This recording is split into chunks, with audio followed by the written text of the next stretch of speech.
data again. Hopefully I'll continue this process. Initially I was thinking it should be a random thing, right? But there's no harm in collecting the data if I can.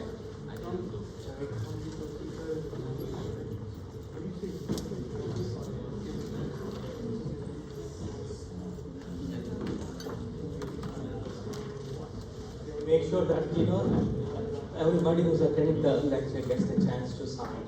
If you could not, you can come today and get signed. Okay. So question for me?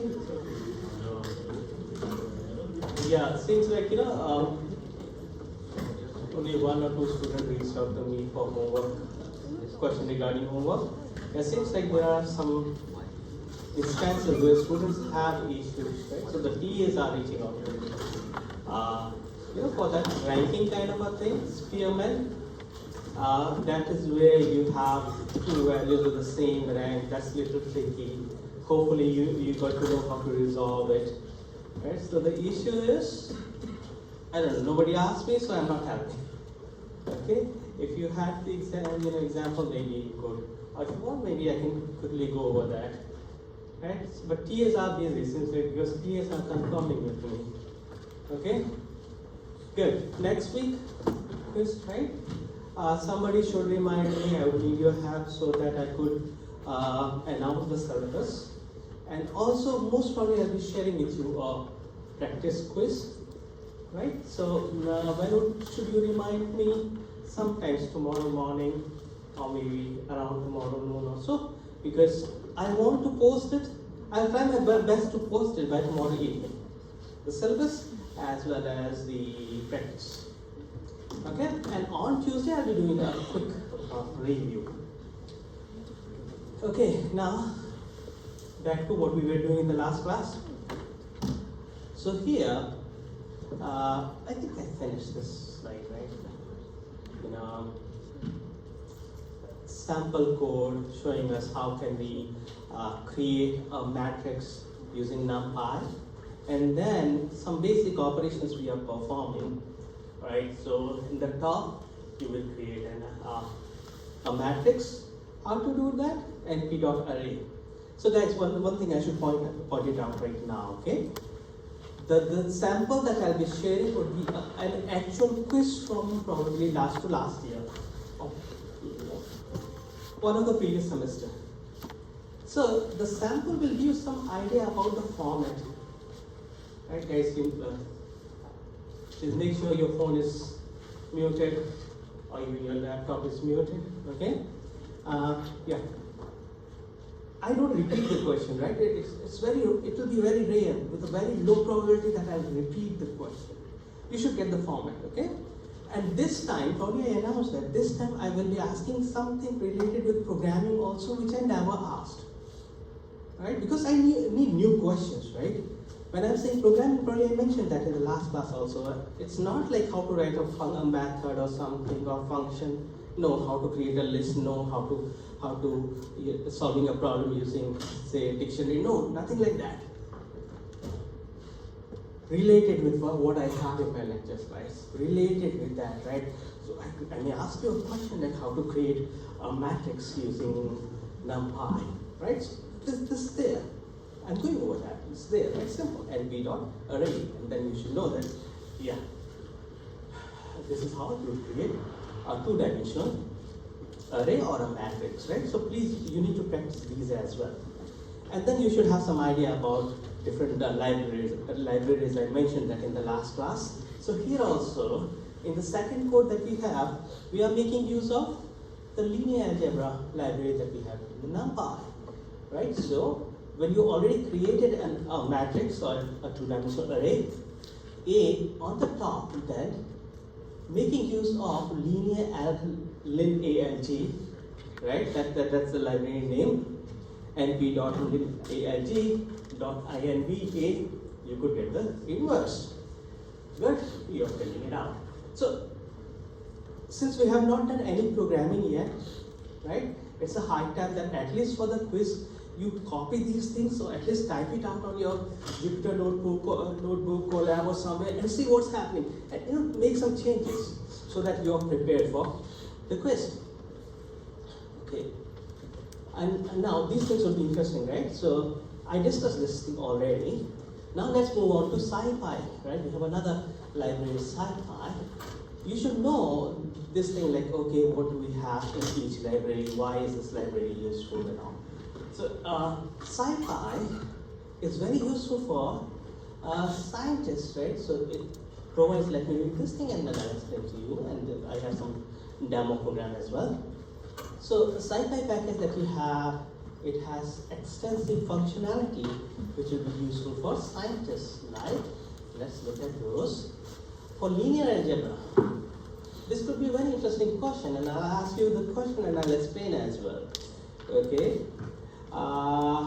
You remember in the previous slide we had this linalg package, right? np.linalg. Remember? If you forgot, then let me take you back. You see this? We have linalg package in NumPy. We have the same in SciPy as well. Okay? So remember that we have a linalg package in SciPy as well, SciPy library. So here again it is for linear algebra. Then we have another package for optimization, right? So SciPy.optimize. And we have for statistics SciPy.stats. Then we have for signal processing SciPy.signal. And there is one with SciPy.special for both special functions like gamma function. If you're interested in working with, then you should use this SciPy.special package. Good. Interesting question here is, and yeah, I'll invite you to share your thoughts. When we already have linalg package in the NumPy, and we have in SciPy as well, which one do you think is going to be better, or what's the reason behind having linalg in two libraries, NumPy as well as in SciPy? Again, this is where I will do my job, right? I'll try to explain the best I can. While preparing, you are free to use any resource. Okay, but what do you think right now? Is my question clear? You have the same package. Go ahead. NumPy for like matrices. Read it out, please. Yeah, it is for? Is NumPy linalg for matrices? It is for matrices, you're saying? And how about SciPy? Sorry, not SciPy. Yes, SciPy it is, yes, sorry. Just general math. General math. Okay. Which one do you think would be better, right? If given a choice, the quiz question could be given a choice. Very simple thing, right? Why was there a need to have another package like linalg in SciPy? So the answer to that is, okay, go ahead. What benefits does SciPy give? That's what I'm asking, right? Why was there a need to provide this linalg package in SciPy again when it was already there in NumPy? Okay, so let me tell you, right? This thing that here, the linalg package that you have in SciPy is a superset, right? The functionality of the linpy that you have in NumPy is very limited compared to what we have in SciPy, right? So in SciPy you can do more than what you can do with NumPy. Okay, so yeah, this is there for scientists. They can do more complex operations. As when I was exploring this thing for the lecture, I got to know that you could do some exponents of matrix, something like that, which probably you won't be able to do using NumPy. Okay, so if you want to do some really complex linear algebra based operations, you should go with SciPy. For basic thing like finding out the mean and all, np.mean, np. Those operations, simple dot product and cross product, your NumPy is good. Okay, and yeah, again, I have this problem. I get to when the quiz is around or when the exam is around, I get in that exam or review more Question could be, which module or which library will you use for optimization? It's right there. Optimize. Where is that? In SciPy. Okay? Right?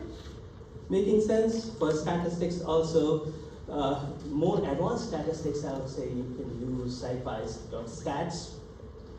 For signal processing, similarly, we have SciPy's signal package. And I already explained this thing to you. Now, let's move on to some very interesting example that we have related with SciPy. Okay, so here we have been given an equation, right, which is 25 plus 10t. Okay, so yeah, we have the hint as well.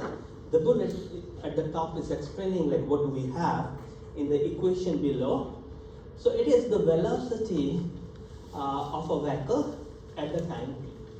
Now for this, you need to recollect, right? And the way I learned when I was in high school, that time as I learned in my home country, we had this equation V is equal to U plus AT. Probably they have changed it right now, but I'm not sure, right? V is equal to U plus AT. Is that familiar to you people? I will explain to you what is V and yeah, go ahead.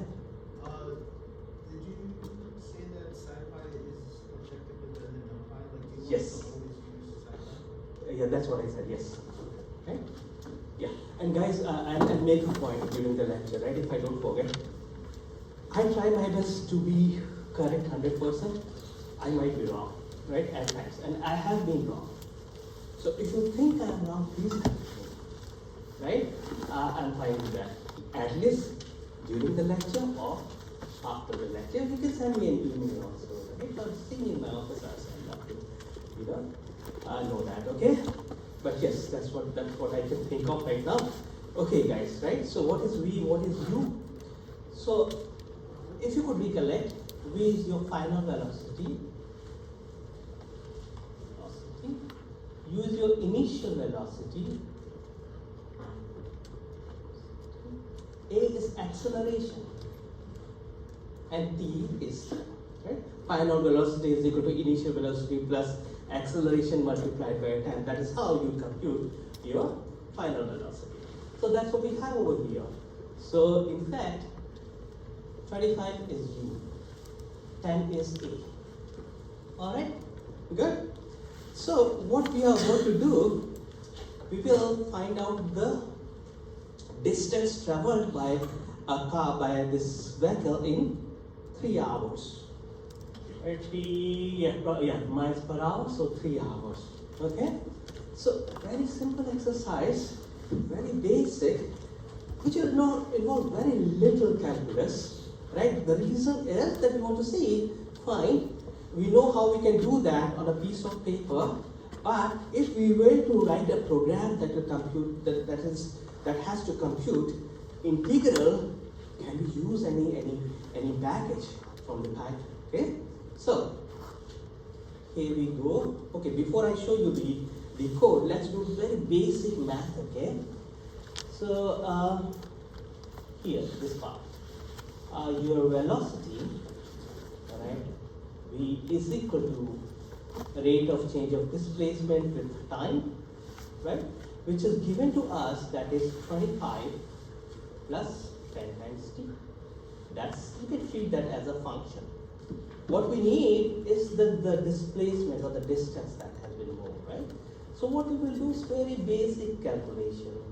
We need to find out the displacement. It is a definite integral. I'm not asking that in exam.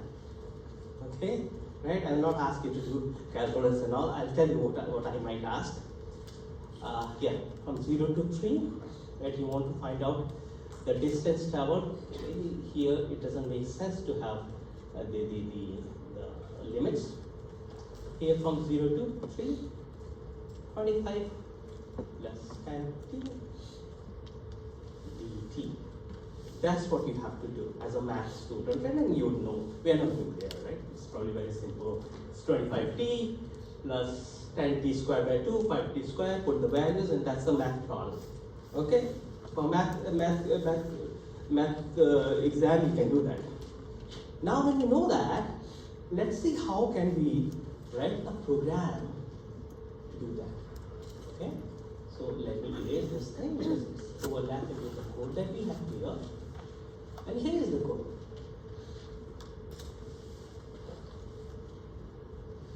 Okay? So what we do? This is something which is important for us, for grade. Knowing about integrate. Where is integrate defined? This is in SciPy. Right? Import SciPy.integrate. Great. We will integrate very soon. But before that, we need to define this function. Right? From math to programming, that's what we need to do. So for that, yeah, we will define the function over here. Now this is where your Python knowledge is required. If you're not comfortable, then please, it's a high time that you, learn this. Right? Not difficult, very, very basic, right? I remember learning Python in 2 days, right? That doesn't mean I was ready for an interview, Google interview in Python. No, no, no. For basic things like how to write a for loop, how to write if-else statement, how to define the method and all. Right? Very simple. What do we have in these two lines? You define this method, velocity, and if you could see, this function is based on the variable t. So this function thing, from math to programming perfectly conveyed over here. And then, in order to find out the distance, what you would have to do simply SciPy.integrate.quad. That's interesting. Okay? And then we will come to quad later. But let's first see what goes inside this method to compute the integral. Velocity, that's the function you want to integrate. Your fx is this function because it's a programming thing, right? Function? I don't know. Sometimes I find this really, really beautiful, right?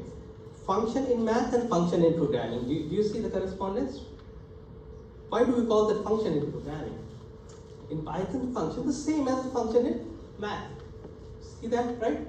So yeah, anyway. So you need to pass on the function that needs to be integrated, and then you pass on the lower limit and the upper limit. Done. Okay? And then yeah, the distance is ready. You can print out the distance. Okay? So what I should do, let me quickly do a demo for you. Okay. So yeah. This is what we had in the last class. Let me quickly run this thing so that I reach to the point where we could try out. Okay. Here is distance 120. Good? Now quiz question. Yeah, go ahead, sorry.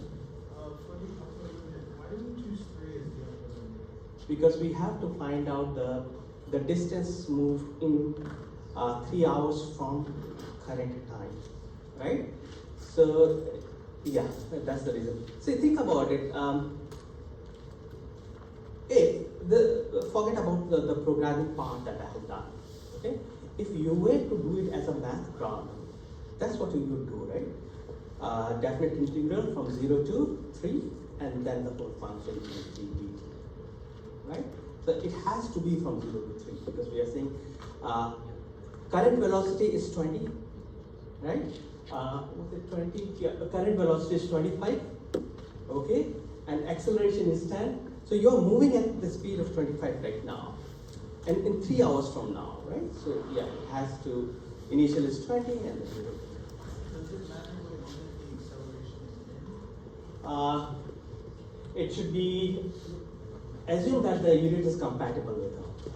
It would matter, but let's assume it is compatible with our. Okay? Because again, when I learned, we used to use meter per second is something like that. Totally forgot. The unit of acceleration I totally forgot. But you don't have to think too much about physics. Not that much of physics, right? It's programming that we have done somewhere, right? If you have to integrate, here we go. That's the package. Okay. Now, if, right, this is what you should be doing. If you print this distance, right, as I'm doing right now, we get two values. 120, that's the distance. What's the other value that I'm getting the distance? The integrate function that we have here, right, which is scipy dot integrate dot quad, for the function with these limits, is returning two values here. We printed distance 0, the value at the index 0, right? If you print this small value, which I believe is a tuple, right? What's the second value? Can anyone make a guess about that? Although it is very, very small value, but yes, what could be that?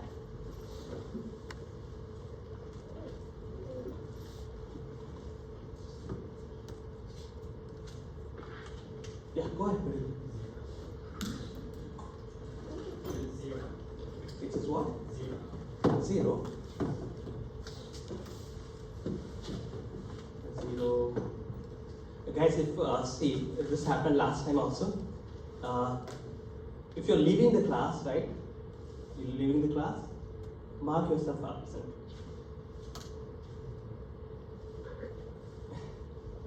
It's just 22 minutes, right? Okay, or maybe you can talk to me in my office hours, right? See you now. But what's your name?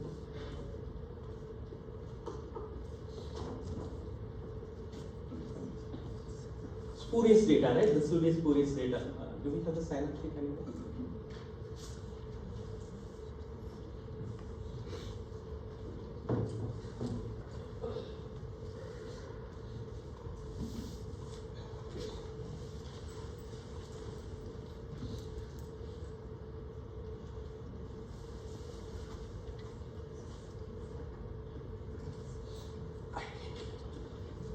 Alright, guys. It's good?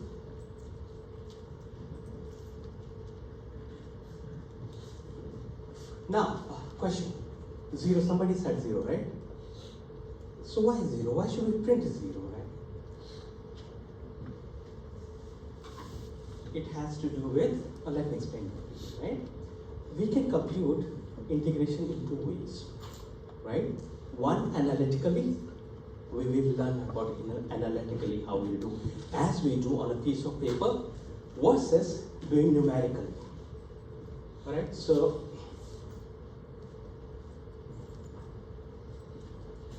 what is happening here is the numerical integration, right? So seems like, I don't know, did you people have any course like numerical methods? We used to have, right? Seems like probably it's not. You had numerical methods? Probably, right? So that's where we learn how to do approximate integration using numerical methods, right? So the other value that you're getting here is the error in the computation. Although it's very close to, it's almost 0, right? It's almost 0, but yeah, it's an error, okay? So that's the reason we get that. And here, if you want, I may not be asking you about it, like quad is for quadrature. Right, so that's the numerical method that we use, quadrature method. Okay, so that's the reason it is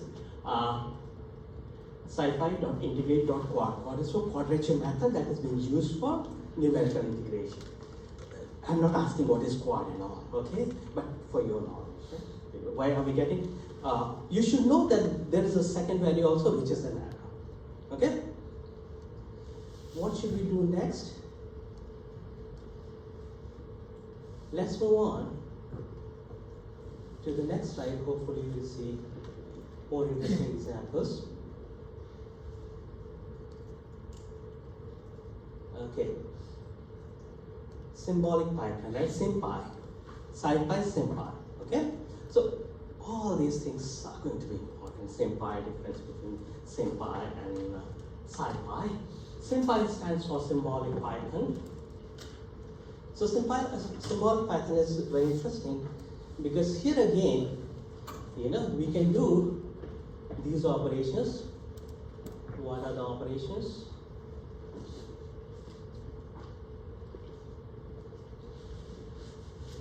We can do differentiation, integration. We can also do simplification of equations. It is popular in machine learning. And the most important thing that we should know about SimPy is that it is for exact solutions, right? So the integration that we did is numerical integration, right? It's approximate kind of thing. That's the reason we were getting the error. Okay? Now here, if you, I'll show you the example. If you want the exact answer, exact solutions, go with symbolic pi. Okay? So here again, I have some interesting examples. So using SimPy, if you have to differentiate, this is what you will find in my lecture slide. So here, I found this thing interesting, okay, because I didn't know about it. So sometimes it happens, right? I don't know if any one of you become a professor in future, then probably you would agree with what I'm saying. A lot of times you learn while teaching, okay? So this is the case with me also. Didn't know about SimPy and SciPy that much. Yeah?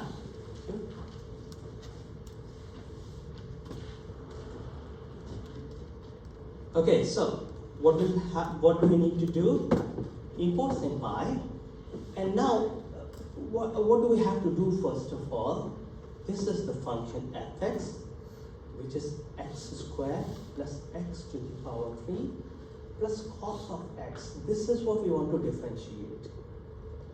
Okay, this is the function that we want to differentiate, and here we want the exact answer, exact solution, right? In terms of x and y.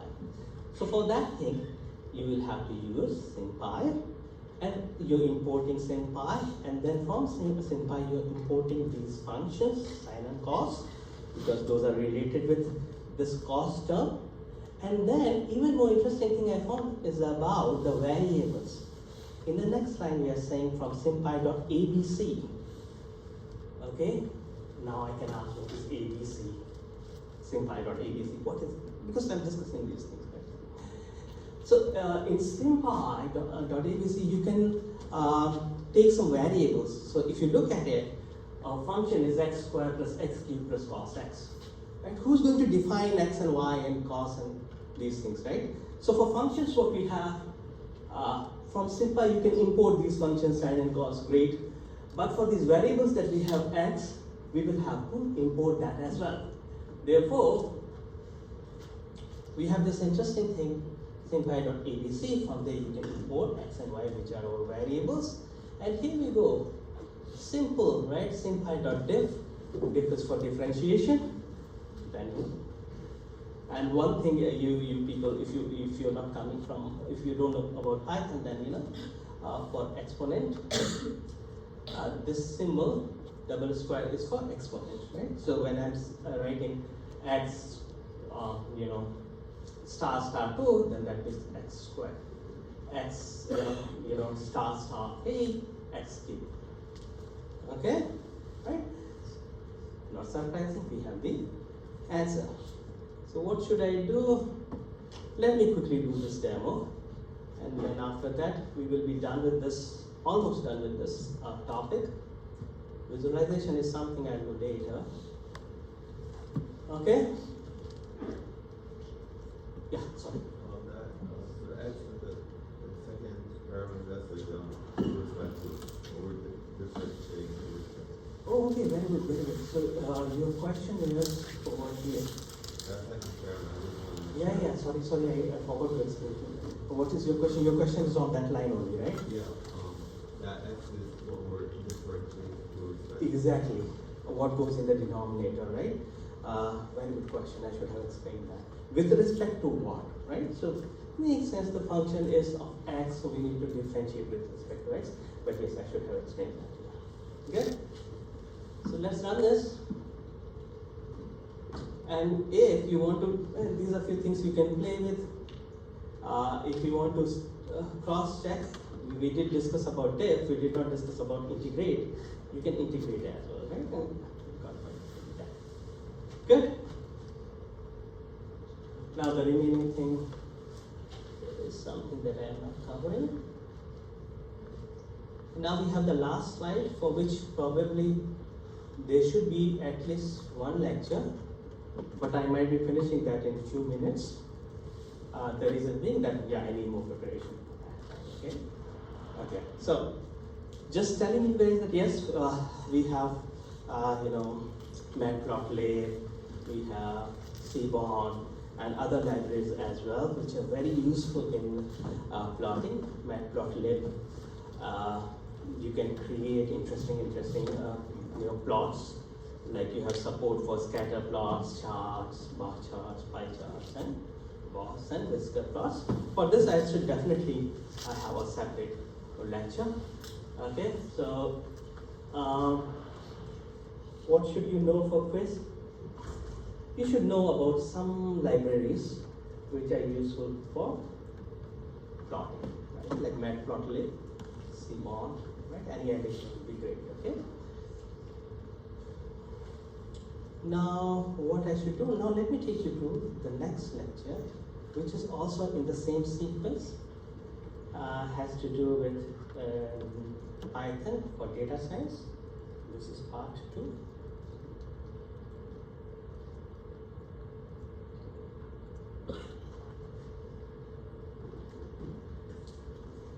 All right.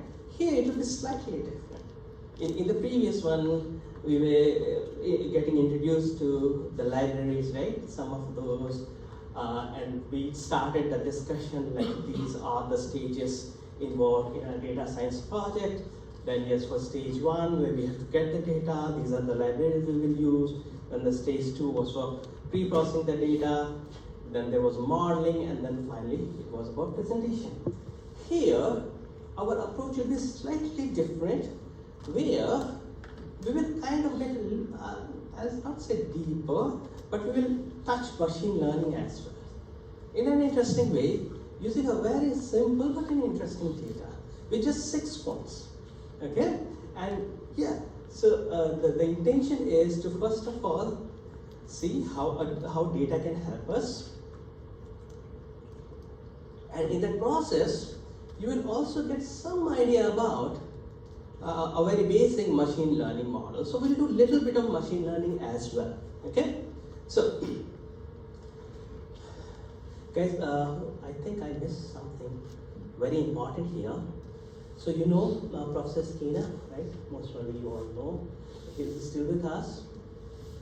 Okay, our textbook is by him. Then there's another gentleman here, Dr. Kulkarni. So he was a PhD from our university, most probably the student of Professor Skinner. And in this lecture, I'll be using some plots and some code. Those are because of him. Okay, he has a GitHub account. I'll encourage you to go and get the data from there. So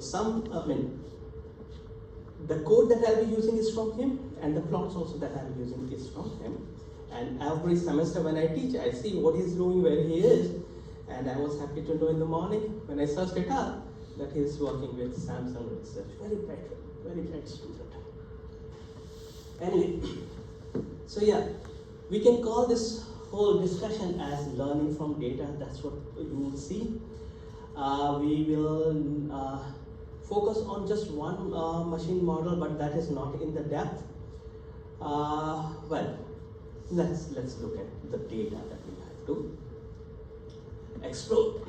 Now, this data that we have deals with the motion of the planets around Sun. Okay, and let's get some background. We'll have to assume that we are going back in time traveling to 1600. The reason why we are doing it, why we are thinking about 1609 is that Newton was not born. Why are we discussing about Newton? Because Newton has proved this thing that we'll be trying to prove using data. Right? Kepler's third law, that's where we are going. And interestingly, if you like this thing, Kepler did have the third law, but that was empirically, right? He came up with the third law based on the data, but it was not proved. Who proved that? Newton proved that using his law of gravity. So that's the reason we are saying, okay, fine, let's go back to the time of 1609 when Newton was not even born. And at that time, we did have this data. So astronomers were doing these observations and they measured the distance of the planet from the sun and at the same time the planet's orbit. So that data is available to us. Right? This is what we will be using. The distance and the time that a planet is taking to orbit around the sun. So here is the data.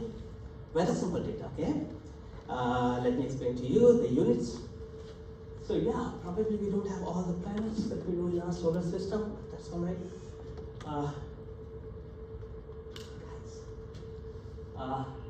We have Mercury, Venus, Earth, Mars, Jupiter, Saturn, their distance, their time period. Now for distance we are using AU, which I believe is astronomical unit. And then for the time period we are using Earth years. So if you spend some time, it won't take you long to figure out that this data that we have is in reference to the Earth. How come? Well, for Earth it is 1 and 1. Right? So with respect to the distance of Earth from Sun and the period of Earth around the Sun, we are computing the relative, distance and relative time period. Good? So these are just the numbers. Now, given the data, what is the first thing you would like to do? Don't think too much about Kepler's law, right? We'll get there very soon. Data is given, two columns, X and Y. What will you do?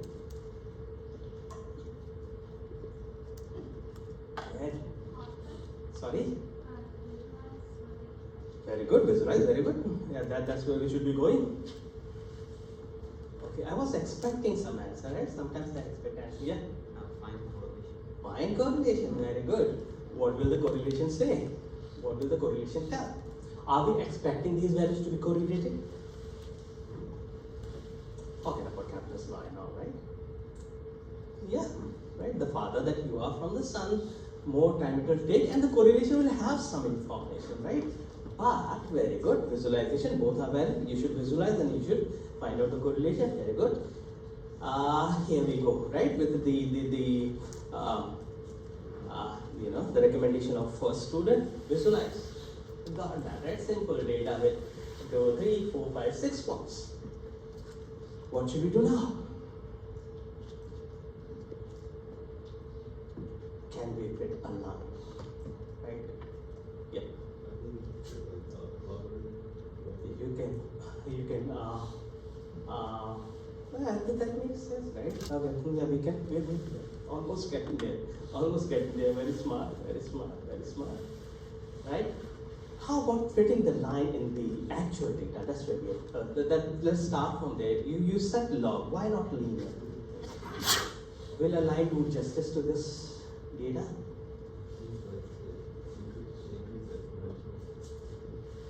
Very good observation, right? So you are right on where we are going, right? So, guys, probably you figured it out. It doesn't look like a line, so it would be a bad idea to think of approximating this data using a line. Okay?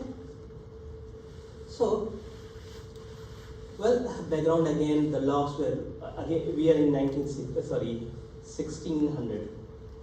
So the log was known around that time, as he suggested, right? We'll follow his suggestions. We will do log, right? He had an interesting observation. He said that probably we should fit a log, right? We should try doing that, but rather than doing what he's suggesting, let's translate our data. We discussed about it, right?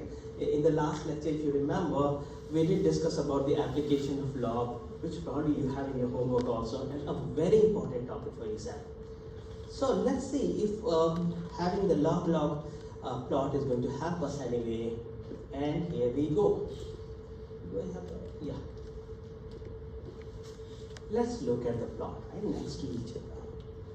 Here's a log scale, or log and log plot, whereas that's the actual data. Okay, which one do you think is better? And do we have any chance with the log plot?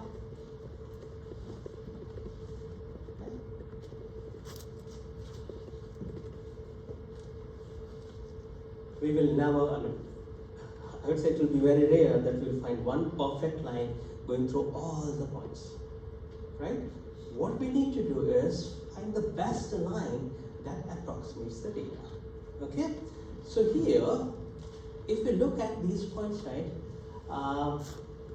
there's one line you can easily see, right, which would pass again, and I know that what I'm doing is running out of perfect line, but let's see.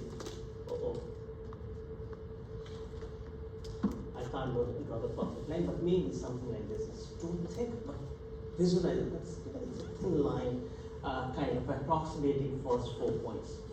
But if you extend that,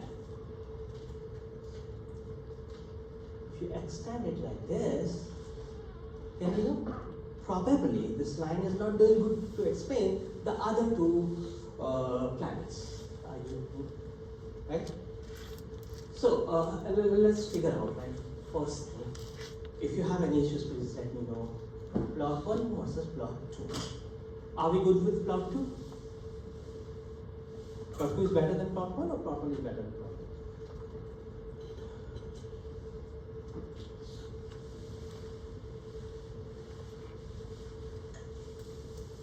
2? Yes, 1 and 2. How does the log distance, log time plot help us? Like, does that change the problem we're trying to solve? Well, interesting question. I'll come to your question. There was another issue, right? I feel like if you're actively looking for a linear relationship, the log plot would be better. But if you want to understand the real relationship between distance from the sun and orbital period, plot 1 is better. Which one is better, you say? Plot 1, if you want to Plot 1 is better, right? First, let me answer his question, and I don't know, I hope I will be able to answer your question. So you're saying that, if I understood your question, like how is it changing by just taking the log of the data, right? Can you repeat your question? Sorry if I missed that. It's, how is the log distance, log time plot helping us? Like when it changes like the relationship between the axes? Like I thought we wanted the relationship that's in plot 1. So your question is actually a basic one, right? As I could understand. It will, very soon we'll see that this, first of all, what I'm trying to explain, probably I'm not doing a great job in explaining, a situation is plot 2 is better than the situation in plot 1, okay? And you'll see that very soon we'll have some, I'll show you some plots and all, right? And I have a snippet of the code that I could get to run, and using that I'll show you the errors and all. We'll do some math as well, little bit of math, okay? But the point is, here, as one of the students figured out, right, when you look at the data, it looks like exponential kind of a thing, right? This curve kind of exponential thing. So if we translate that to log as we have done on the plot 2, it kind of looks like a linear trend. Not exactly linear, but somewhat linear. Somewhat linear, and you will very soon see when I show you using different lines that we would be able to find a line which will be doing very well in terms of approximating these points. Okay? Right? It will help us, right? It will help us, right? So let's continue. Okay? If you still have questions, then you're welcome to ask me. So guys, what will happen? The issue over here is, although our data is very simple, just 6 points, but it's still good enough to understand linear regression. That's where we are going, okay? So let's go over some interesting points that we have from our textbook. Well, if you have just 2 points, you don't need to worry about it. A straight line is defined by exactly 2 points. Here we have 6 points. So yeah, if you have more than 2 points, you will have to try to find out the best approximation line, okay? So, now question arises for this data, right? Let me erase what I have drawn here. For this data, we need to find out the best approximating line. And I'll show you one. I'll show you one, and then we'll be running the code from Dr. Kulkarni's GitHub, which will help us in understanding something very, very interesting related with linear regression. Okay. So we still have a challenge. We need to draw a line. The line that is going to approximate the data in the best possible way. So what do we have here? How to draw a line, right? So choosing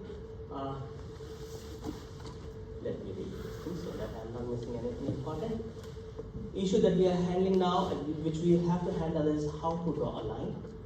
Now, choosing any 2 points and drawing a line is not going to explain other planetary observations properly. We know that pretty well. And let's see, okay?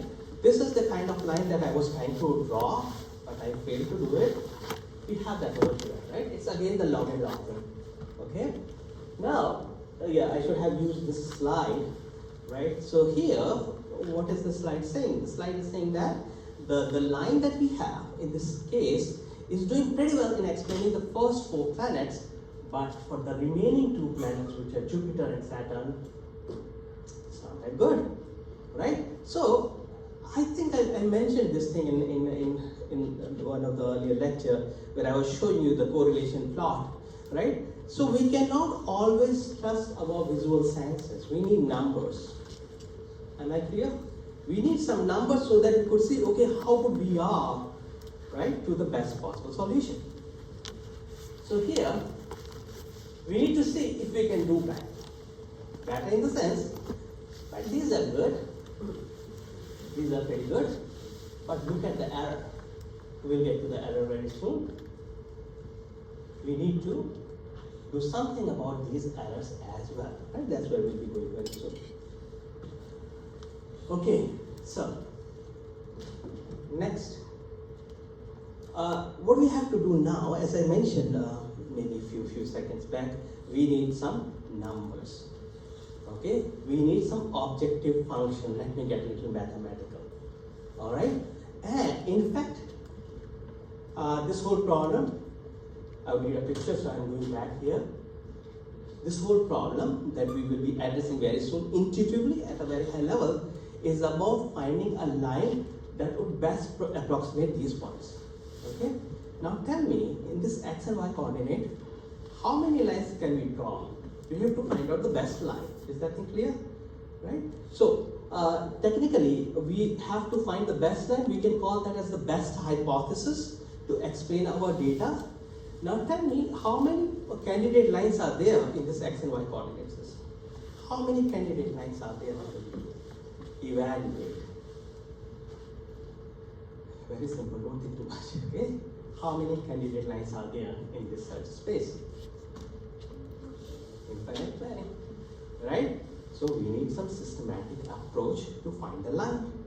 And how to find a line? What would characterize a line? Do we understand the line?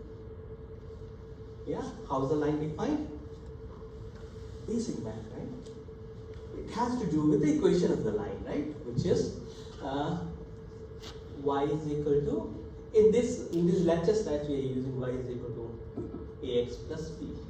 I learned mx plus c, that's the same thing. A is the slope and b is what? The intercept. So, from this data, that's where we are going, learning from the data. From this data, we have to find out what variable, what do we need to find out for a line? Sorry, very good. A and B, well, A and B. Infinite many lines, so infinite many combinations of A and B's, right? So the question is, how to search for that, right? We are getting to the optimization problem. So let me go over those slides so that you understand what's going on. So instead of having to choose 2 points to draw a line, what if we have the more objective thing? What if we would find some way to minimize total errors over all the observations? Okay, what are these errors? We need to find out the line, right, with the value of A and B. Now, A and B is something that we have to learn from the data, right? Now, how to find that out? We have something called as objective function. Probably I'm using a very, layman kind of a term, objective function. Not talking like a machine learning guy, not talking like a mathematician, objective function. This is something we want to optimize, right? And what is there in this optimization function? Let's try to understand that. Well, we need to find out a line with the A and B such that this value that we have is minimized.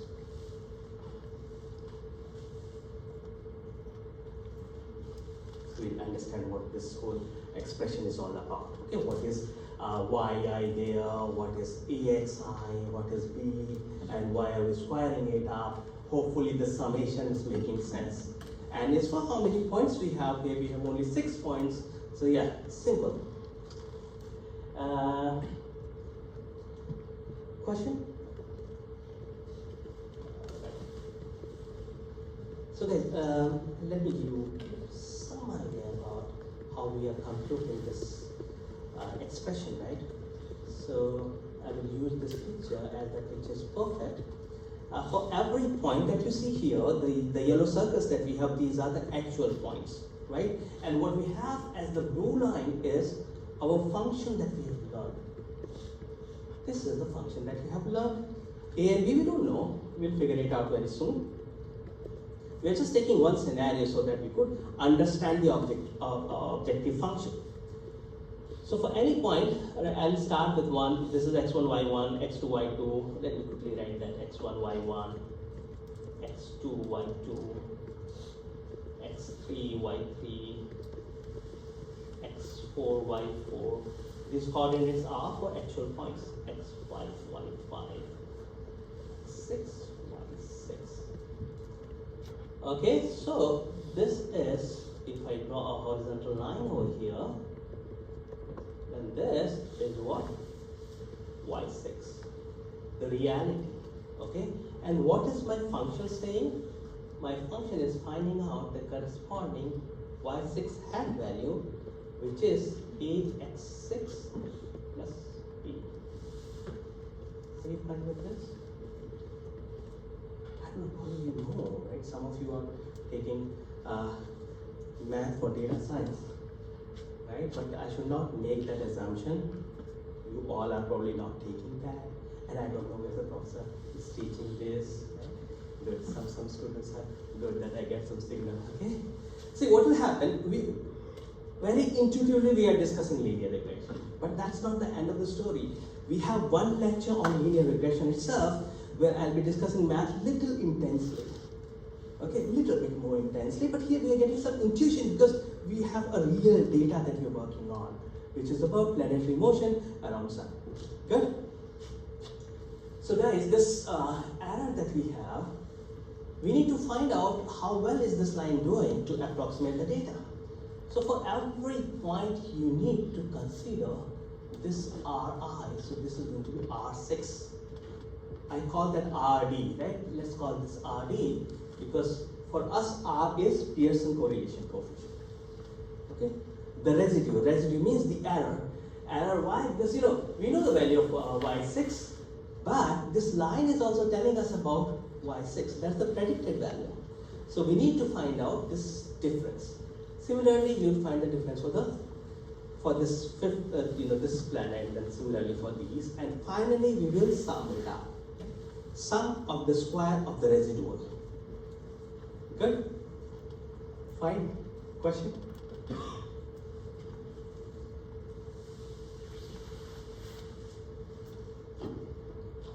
Alright. Let's change the plan, okay? Yeah.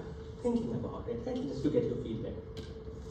In place of giving you 10 questions, 2 points each, let me give you maybe one question of 5 points. Just this picture, and I'll say, okay guys, just discuss about it, right? Use this picture to derive the objective function, right? Explain a little bit. How many of you are comfortable with this plan? None? Okay, that means you didn't follow anything. Yeah, my plan is still the same, 10 questions, 2 points each. Just checking whether you followed this or not, right? Signal is very, very important, guys, from you. Some students have with their signals, some students have by asking questions, right? Because then I know where exactly I am, how much I succeeded in communicating, right? Some of you leave the class in the middle, nobody would like that, okay? Anyway, yeah, please go ahead. I understand the other point, but I don't know why they square it. Oh, very good, that's where we are going. That's where we are going, right? But you follow the remaining part. These things are guys intuitive, okay? But very, very, very good question, and that's where I made a mistake in my last last time when I was teaching, and one of the students, most probably he's my TA, had the correct answer, and I gave him the incorrect answer. Okay, so I'll correct that as well. But anyway, very good question. So guys, are you fine with that? Right? In midterm, I might ask you to explain these things, right? But in this, probably not. Okay? Let's keep going. Fine, assuming you all got it. If not, still you can ask it. Okay, now to this question, right? Let me ask you this thing, that fine, let's not square it. What will happen if we just take the residuals, sum of the residuals? Is that a good idea to have simply the sum of residuals to get some idea about how well our line is doing? Yeah. What to minimize something and you have negative value, don't still error. If you add it all together, you get negative value, you'll think that's minimum. That doesn't make sense in the recipe. So you square it to reduce the negative. So when you're summing about the error, you can't take a minimum. Very good. Did you guys understand what he's saying? Right? He's saying that, yeah, go ahead. Yeah, I was also thinking that, but wouldn't an absolute value also work? Oh, we are getting there. Very good. You should have taught this lecture. But anyway, yeah, very good. One of the most disciplined disciplined student in my class. I noticed that in data structures as well. I need to appreciate, right? Just to encourage everybody. Okay, guys.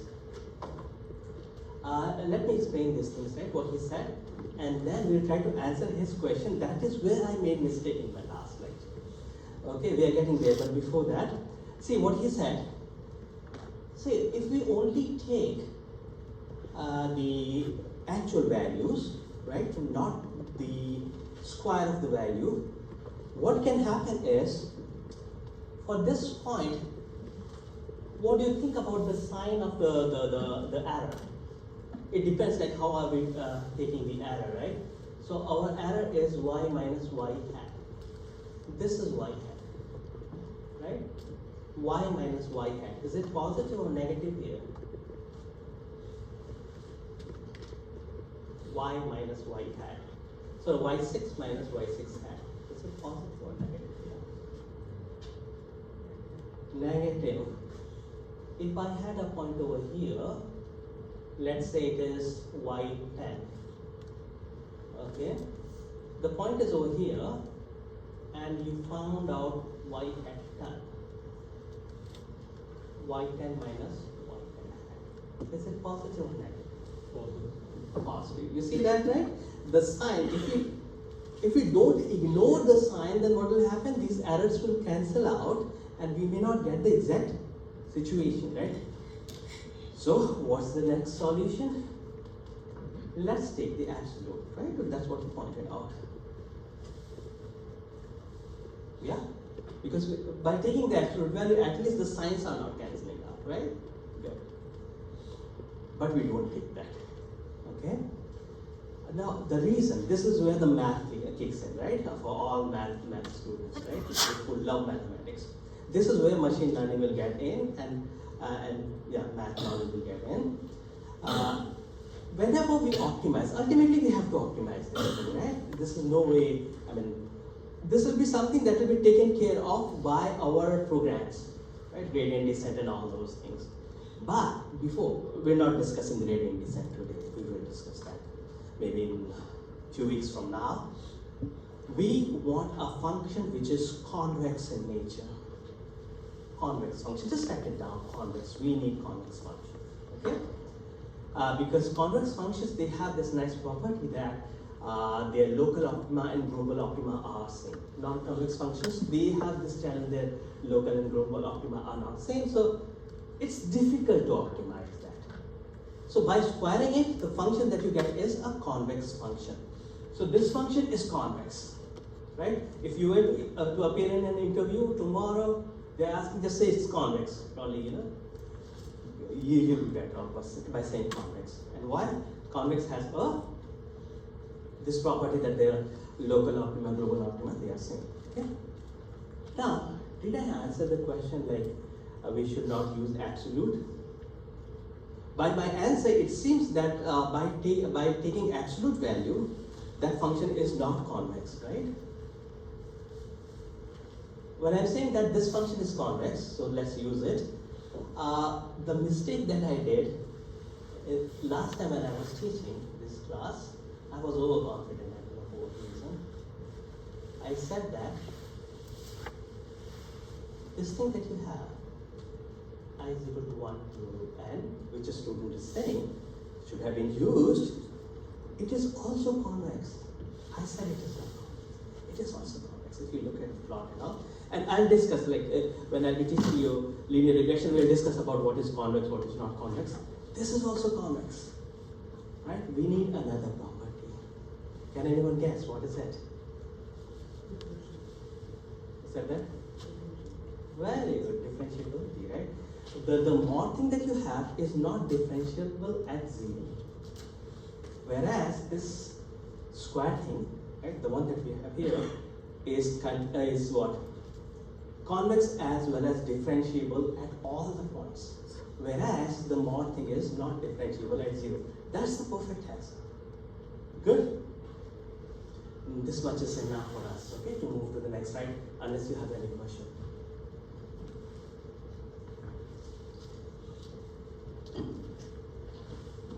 Moving there. Okay, we would need a calculus, okay? So yeah, the message is that fine, this looks good, intuitively this is fine. It's not trivial to solve. We would need calculus, and you don't need to worry about it because we'll be using what? Libraries, okay? Let's look at the illustration again. For this, I have the code, right, which works.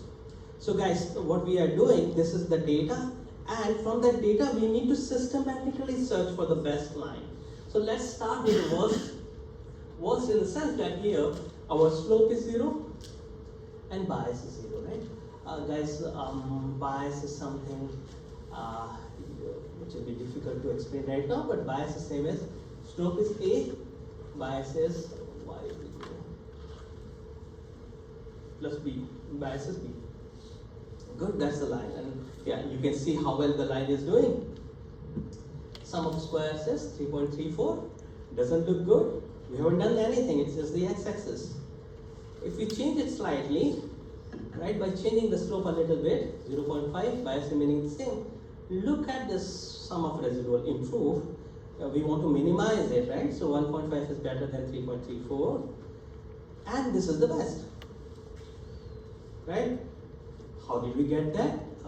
In that code that we have from GitHub of Kulkarni, he's using scikit-learn.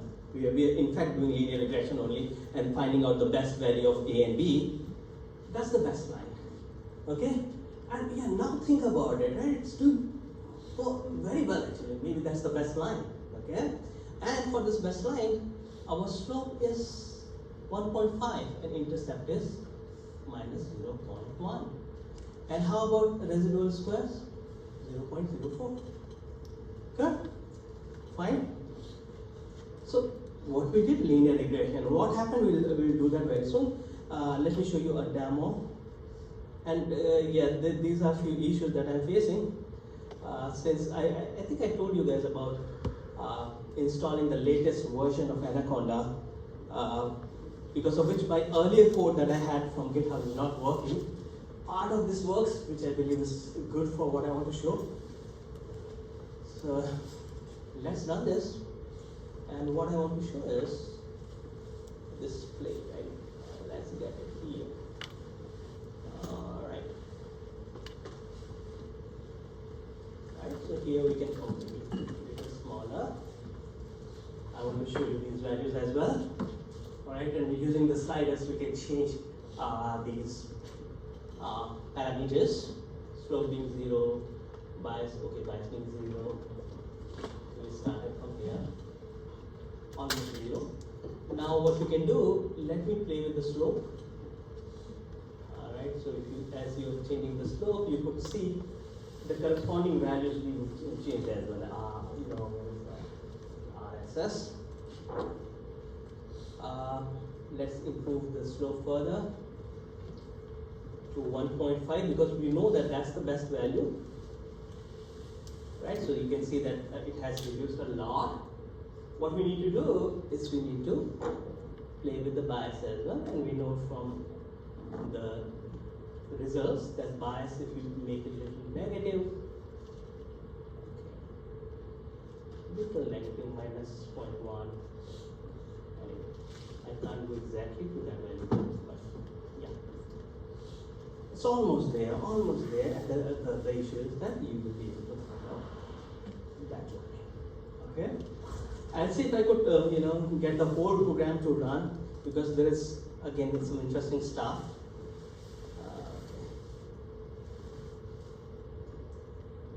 Question? We are not done yet on this thing. Some very interesting thing is still to follow, which would involve some derivation. Okay, so again, that's the interesting thing. One of the students asked me this question, like, if I install Anaconda, will that mess up with my Python version? I said no, probably it will not, right? But what might happen, as is happening with me, right? I taught this course only in spring of this year's spring, right? That time my code was working perfectly alright. I had to modify his code from the GitHub. You will have to do that if you want to do a little bit. But then that code is not working, right? So little bit modification you can do, you have to do. So again, this is what was working for me earlier, but it's not working right now. I need to fix it. But anyway, now the question is, fine, what can we do with this result? Okay, little bit of math. So what we have here, okay, y is equal to, y is equal to 1.5 times x minus 0.1. Good. Put the value of slope and intercept. What is y? Y is your log of t is equal to 1.5 times log of r. R is the distance minus 0.1. Okay. Let's simplify it a little bit. Log of t is equal to 3 by 2. Log of r minus 0.1. Let's simplify it a little more. 2 times log of t is equal to 3 times log of r minus something. We can consider that as log of k plus. And further, it will be log of t square is equal to k times log of r cube, which you can simplify as t square is proportional to r cube. Right? So that is the whole motivation behind it, right? That's why I find this little exciting. If you want to take the derivation, you could do it. Do it yourself, but I'm not asking these derivations. Okay? Yeah. If you want to take it, take it. It's being recorded as well, I hope. Okay? But yes, that's where you can connect math with, yeah, go ahead. So is there a way to turn this back from log into the normal one? Yes, we will. That's what we learned. That's what we learned, right? But what we are doing here, we have derived what? Kepler's third law, right? So that was the whole message behind this whole lecture, right? Learning from data. Well, Newton proved that, right? But he had gravity and all, right? He's done a lot actually. So full credit to Newton. We're not taking anything away from him. It's not possible. But since we are learning data science, right? Python for data science, so it was a very good exercise, right? From Kulkarni and process schema. Okay, good. What happened? We got some idea about the objective function. We got some idea about the residual, and we also saw that okay, fine. We also learned about the role of log. Okay, fine, guys. So I believe these are the notes. Okay, what I have already done. We just derived Kepler's third law. We learned about linear regression as well. Now, interesting thing. What is machine learning, right? Don't look at this definition. This definition will need 5 minutes to explain, and I'm going to do that, right? But what is, if I'm asking this question, right? You have what? 10 minutes left, I think, in the lecture. Okay, maybe 9 minutes left. I said, okay, guys, here's the blank sheet. Define machine learning, right? And you have about 2 minutes, and I'll take it back. What is machine learning?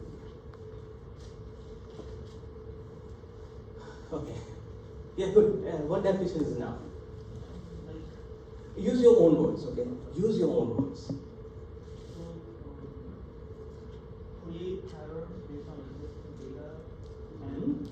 feed that to the computer so that it can make predictions and analysis about the future Very good. based on those patterns. Very good. One off. Very good. For quiz, you are getting 10 out of 10. Okay? If that was the quiz, right? You got it, right? You should be happy about confidence and all. Okay? Guys, there are a number of ways to define machine learning, right? If I am giving you only 3 seconds to answer, one of the simplest would be what? Machine learning is function approximation. That's a lazy definition, but it is again a very good definition. This is the perfect definition. Okay, and I love this definition, that's the reason it's here.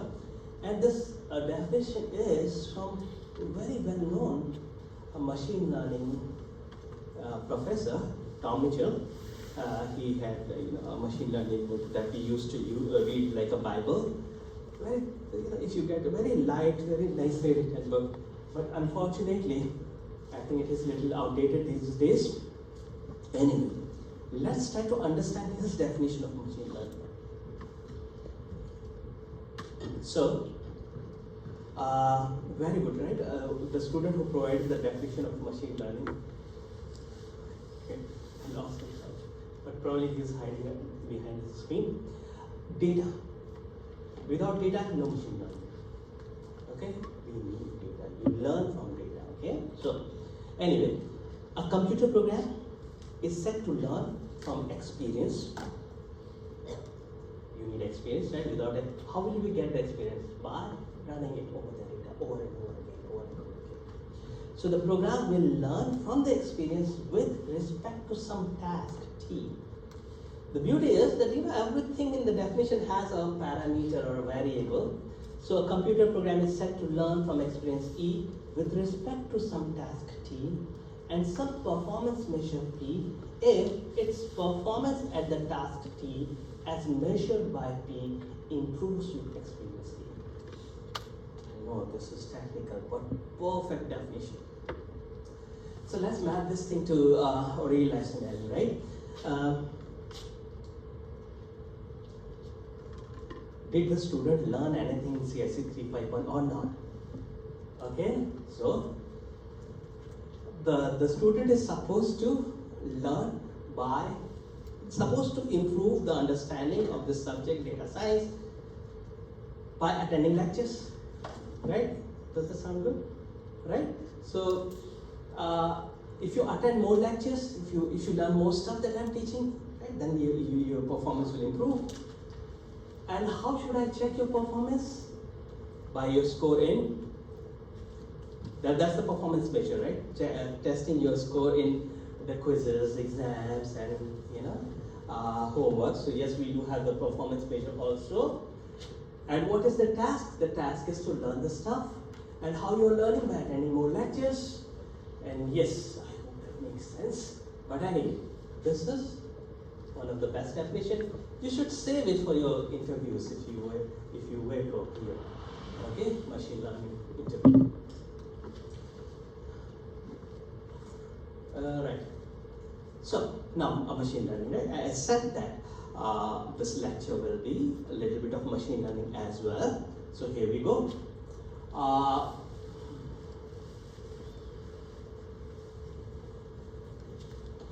Homework, okay? Homework means learning homeworks, right? When I give you homework, there are some homeworks where you have to submit, like your homework 1. There are some homeworks to motivate you, right, to further reading. And this homework that I'm saying is again to motivate you to reading. So, we kind of touched just the surface of linear regression. Linear regression, okay? Now, you need to explore linear regression a little bit, and I'll tell you what you need to look into. Linear regression, and I'll ask if you have some understanding, let's discuss that. Simple linear regression, I'll ask for linear regression. And correct me if I'm wrong, multiple linear regression, polynomial linear regression, and why is linear regression called linear regression? Are my questions clear? Right? First of all, let's go the way I said. In linear regression, people can say simple linear regression, multiple linear regression, polynomial regression. Right? But again, we are saying linear regression only. Right? Simple again linear regression, multiple again linear regression, polynomial again linear regression. Now question is, why is linear regression? What is linear there? Okay, homework kind of thing. But let's see if somebody has understanding about it. We may have what? I have 4 minutes. In 4 minutes, I can give you some answer. Simple linear regression. Yes, very good. Maybe it's that to regress is to bring something down to so maybe you're taking something complex and breaking it down by, you know how we did the logs, right? It was initially some sort of power function, right? Where we regressed it down to something linear. So maybe that's where Simple linear regression. oh, Very good. Yeah, at the back. I think simple linear regression is basically plotting a straight line through like a line of best fit in a bunch of data. You know, let me share with you something that I should have now shared with the students. Right? Sometimes I'm happy with your wrong answers. That boosts my confidence. Yeah, I have something to teach. Anyway, simple linear regression where you have one independent variable. Is that clear? If I were to predict your quiz grade based on your attendance only attendance, right? That will be a simple linear regression. If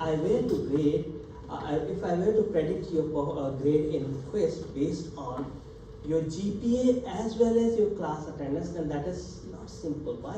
Because I have more than one independent variable. Okay, but again, these are what?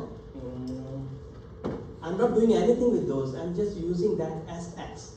X could be your attendance in the class. Y could be your GPA.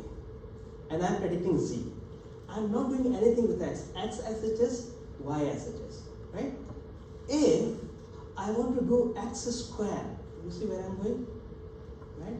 If I'm taking independent variable and doing some polynomial of that, then that becomes what? Polynomial regression. Right? And why do we call them linear regression? That is something you figure out. Okay? Or why not? Do I have time? I still have time. So let's address that as well. So then let's look at the multiple linear regression, right? So if this is your grade, is a function of alpha 0 is our bias, plus beta 1 your attendance, plus beta 2 GPA. Right? Here, your attendance and GPA are the variables, right? X and Y. Whereas this alpha 0, beta 1, beta 2, these are the coefficients, right? Like the slope, remember? Intercept and the slope. When in your regression formulation, these coefficients are of degree 1, it's linear, right? If you make these coefficients some non-linear, is that making sense? Right? Like how about this? If I were to predict y, alpha 0 plus alpha 1 square x, you see? Plus alpha 2, alpha 3, alpha 1 square, alpha 2, alpha 3. These are not linear. Okay? When the coefficients are not linear, then that is non-linear regression. Fine? Good.